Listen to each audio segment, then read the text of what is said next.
اللہ تعالیٰ کی مہربانی سے حضرت ابراہیم علیہ السلام کو یہ اعزاز حاصل ہے کہ آپ کے 2 بیٹے اور دونوں کے دونوں ماشاءاللہ پیغمبر۔ پھر حضرت ابراہیم علیہ السلام کا ایک اور نرالا اعزاز ہے تمام انبیاء کرام علیہ السلام سے کہ آپ کی 4 مسلسل پشتوں کے اندر انبیاء موجود ہیں۔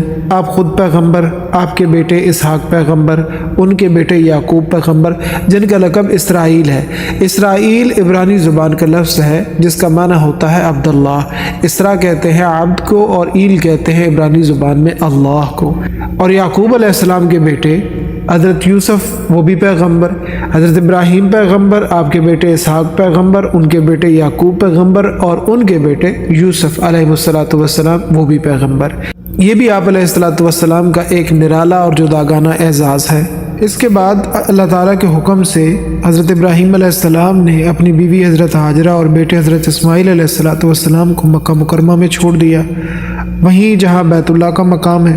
اور جیسا کہ فرمان الہی ہے کہ اے ہمارے پروردگار، میں نے اپنی کچھ اولاد کو آپ کے حرمت والے گھر کے پاس ایک ایسی وادی میں لا بسایا ہے جس میں کوئی کھیتی نہیں ہوتی۔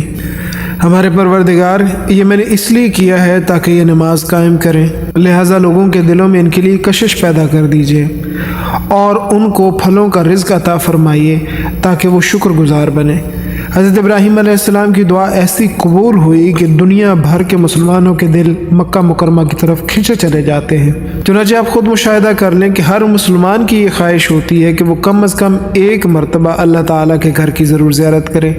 اور پھلوں کی افراد کا یہ عالم ہے کہ دنیا بھر کے پھل بڑی تعداد میں الحمدللہ مکہ مکرمہ میں موجود ہوتے ہیں۔ آپ امیجن کریں کہ ہر طرح کا پھل مکہ مکرمہ کے اندر موجود ہے، اگرچہ یہاں کاشتکاری نہیں ہوتی۔ اور علماء کہتے ہیں کہ یہ حضرت ابراہیم علیہ السلام کی اس دعا کا ثمر ہے جو انہوں نے اس وقت کی تھی اور آج تک اس کے ثمرات نظر آ رہے ہیں اور قیامت تک انشاءاللہ نظر آتے رہیں گے۔ جب حضرت حاجرہ سلام اللہ علیہ کے پاس کھانے پینے کے لیے کچھ نہ رہا تو حضرت حاجرہ بے چین ہو کر قریب کی صفا اور مروہ پہاڑیوں پر پانی کی تلاش میں دوڑ پڑی۔ حضرت حاجرہ سلام اللہ علیہ کی یہ ادا اللہ رب العالمین کو اتنی پسند آئی کہ اللہ رب العالمین نے اسے جاری کر دیا، اور آج تک جو بھی مسلمان حج یا عمرہ کرنے کے لیے آتا ہے مقام صحیح پر، اس کو اسی طرح سے دوڑنا پڑتا ہے۔ اور بعض علماء نے اس کی وضاحت یہ کی ہے کہ صفا کے قریب کا ایریا اور مروہ پہاڑی کے قریب کا ایریا وہ اتنا اونچا تھا کہ وہاں سے حضرت اسماعیل علیہ السلام بآسانی نظر آتے تھے، جہاں پر ان کو حضرت حاجرہ سلام اللہ علیہ لٹا کر گئی تھی۔ لیکن درمیان میں 100-200 میٹر کا کچھ فاصلہ ایسا آتا تھا جو گہرائی میں تھا، جہاں پر حضرت حاجرہ سلام اللہ علیہ کی آنکھوں سے حضرت اسماعیل علیہ السلام اوجھل ہو جاتے تھے۔ وہاں سے آپ دوڑ کے جاتی تھیں تاکہ جلدی وہ اونچائی والی جگہ پہ پہنچے اور ان کی نگاہ میں رہیں حضرت اسماعیل علیہ السلام۔ اور اس ادا کو اللہ تعالیٰ نے اتنا پسند کیا کہ امت کے اندر جاری کر دیا۔ اور کوئی بھی شخص جب عمرے کے لیے جاتا ہے تو مقام صحیح پر مردوں کے لیے خاص طور پر یہ حکم ہے کہ وہاں پر وہ اس جگہ پہ جہاں گرین لائٹنگ کی گئی ہے اور نشاندہی کی گئی ہے اس جگہ پر دوڑ کر جائیں، یعنی دوڑنے کی شکل بنا لیں، تب ان کا یہ رکن ادا ہوگا، ورنہ نہیں ادا ہوگا۔ اللہ رب العالمین بڑے قدردان ہیں۔ جو بھی بندہ اپنے رب کی خاطر جو بھی کام کرتا ہے، اللہ رب العالمین اس کی کسی ادا کو ضائع نہیں ہونے دیتے۔ سبحان اللہ۔ چنانچہ اللہ تعالیٰ کی قدرت سے وہاں پر زمزم کا پانی جاری ہوا، اور کچھ مدت کے بعد ایک قبیلہ بنو جرہم کا ادھر سے گزر ہوا۔ پانی کی سہولت دیکھ کر انہوں نے بھی حضرت حاجرہ سے قیام کی اجازت چاہی۔ حضرت حاجرہ سلام اللہ علیہ نے وہاں پہ ان کو ٹھہرنے کی اجازت دے دی، جبکہ حضرت ابراہیم علیہ السلام کو اللہ رب العالمین نے خواب دکھایا کہ وہ اپنے اکلوتے بیٹے حضرت اسماعیل علیہ السلام کو ذبح کر رہے ہیں، اور نبی کا خواب سچا ہوتا ہے میرے پیارو۔ چنانچہ اللہ تعالیٰ کے حکم کی تعمیل کے لیے آپ علیہ السلام فوراً فلسطین سے مکہ مکرمہ کے لیے نکل پڑے، اور جیسے ہی وہاں پہنچے تو سورہ صافات کے اندر فرمان الہی ہے، پھر جب وہ لڑکا ابراہیم کے ساتھ چلنے پھرنے کے قابل ہو گیا تو انہوں نے کہا، بیٹے میں خواب میں دیکھتا ہوں کہ تمہیں ذبح کر رہا ہوں، اب سوچ کر بتاؤ تمہاری کیا رائے ہے۔ اور اسماعیل علیہ السلام نے کیا پیاری بات کی، قال یا ابت افعل ما تؤمر، جب باپ نے بیٹے کو بتلایا کہ اللہ تعالیٰ نے مجھے تمہیں ذبح کرنے کا حکم دیا ہے تو فرما بردار بیٹے اسماعیل علیہ السلام کا جواب تھا، ابا جان جو کچھ آپ کو حکم دیا جا رہا ہے اسے کر ڈالیے، انشاءاللہ آپ مجھے صبر کرنے والوں میں پائیں گے۔ اور پھر اللہ رب العالمین کی رضا کے لیے حضرت ابراہیم نے تاریخ انسانی کا وہ عظیم الشان کارنامہ سر انجام دیا جس کا مشاہدہ نہ اس سے پہلے کبھی زمین و آسمان نے کیا اور نہ اس کے بعد کریں گے۔ اپنے دل کے ٹکڑے کو، اپنے جگر گوشے کو اپنے منہ کے بل زمین پر لٹا دیا اور چھری تیز کی، آنکھوں پر پٹی باندھی اور اس وقت پوری طاقت کے ساتھ چھری اپنے بیٹے کے گلے پر چلائی۔ اس وقت تک یہ چھری چلاتے رہے جب تک اللہ تعالیٰ کی طرف سے یہ صدا نہ آ گئی کہ اے ابراہیم تم نے خواب سچ کر دکھایا، ہم نیک لوگوں کو ایسا ہی بدلہ دیتے۔ اللہ تعالیٰ کی قدرت کی حضرت اسماعیل علیہ السلام کی جگہ جنت سے ایک مینڈا بھیج دیا گیا جسے حضرت ابراہیم علیہ السلام نے ذبح کر دیا۔ اس چیز سے ہمیں یہ بھی پتہ چلتا ہے کہ ہمارا جو اسباب کے اوپر یقین لگا ہوا ہے نا، ہمیں اس چیز کو وہاں سے ہٹانا ہے۔ بڑے فرماتے ہیں کہ اسباب کا انکار کفر ہے، لیکن فقط اسباب کے اوپر یقین کرنا یہ شرک ہے۔ ہم نے اسی واقعے کے اندر دیکھا کہ حضرت ابراہیم علیہ السلام کے لیے حکم دیا گیا کہ ان کو آگ میں جلا ڈالو۔ آگ کے اندر صفت اللہ تعالیٰ نے رکھی ہے جلانے کی، لیکن اللہ تعالیٰ اس چیز پہ بھی قدرت رکھتے ہیں کہ اس صفت کو سلب کر لیں۔ جب نمرود نے آگ جلوائی اور حکم دیا کہ ابراہیم علیہ السلام کو آگ کے اندر ڈال دو تو آگ کی وہ صفت اللہ تعالیٰ نے سلب کر لی۔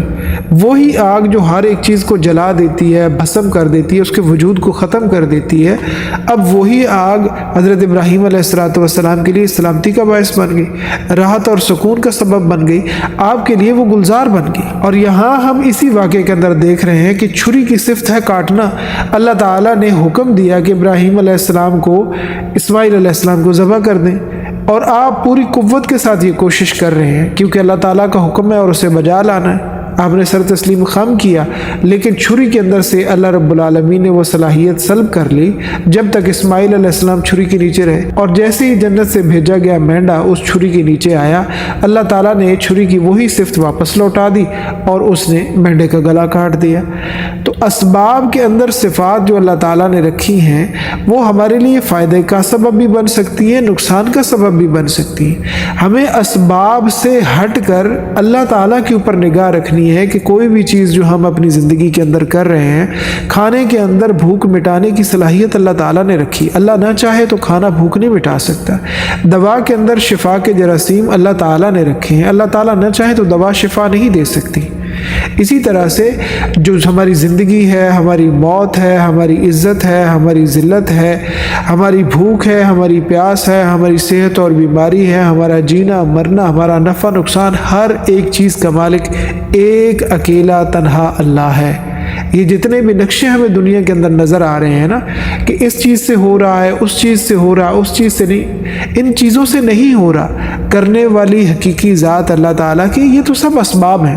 میں ایک سبب ہوں، اگر میں اپنی فیملی کے لیے کچھ کر رہا ہوں تو میں ایک سبب ہوں، میں ایک ذریعہ ہوں، میں نہیں ہوں گا، اللہ تعالیٰ ان کو باقی رکھیں گے اور ان کی ضروریات کو کسی اور ذریعے سے پورا کریں گے۔ ایک آدمی ملک سے باہر جاتا ہے اور وہاں پر کماتا ہے، ساری دنیا تو ملک سے باہر نہیں ہے۔ اسی طرح ایک آدمی ہے، وہ دکان کرتا ہے، کاروبار کرتا ہے، تو ساری دنیا کاروبار تو نہیں کر رہی۔ ہر انسان کو اللہ تعالیٰ نے ایک ذریعہ عطا فرمایا ہے اور اس کے ذریعے سے اللہ تعالیٰ اس کی ضروریات کو پورا کر رہے ہیں، اس کی حاجات کو پورا کر رہے ہیں۔ اب انسان کے کرنے کا یہ کام ہے کہ وہ یقین اللہ تعالیٰ کی ذات پہ رکھے، نہ کہ اس سبب کے اوپر نگاہ رکھ لے کہ یہ کروں گا تو ہی ہوگا ورنہ نہیں ہوگا۔ اگر اسی سے ہی سب کچھ ہونا ہوتا تو پھر ساری دنیا وہی کرتی، ساری دنیا تو وہ نہیں کر رہی۔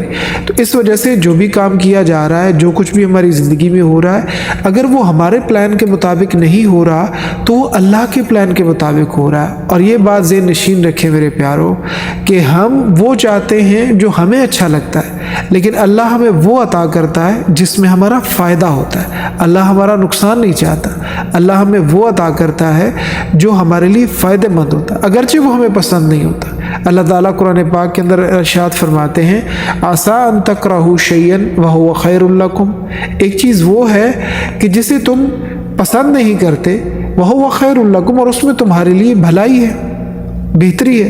وَعَسَىٰ أَن تُحِبُّوا شَيْئًا وَهُوَ شَرٌّ لَكُمْ، اور ایک چیز وہ ہے جسے تم پسند کرتے ہو مگر اس میں تمہارے لیے نقصان ہے۔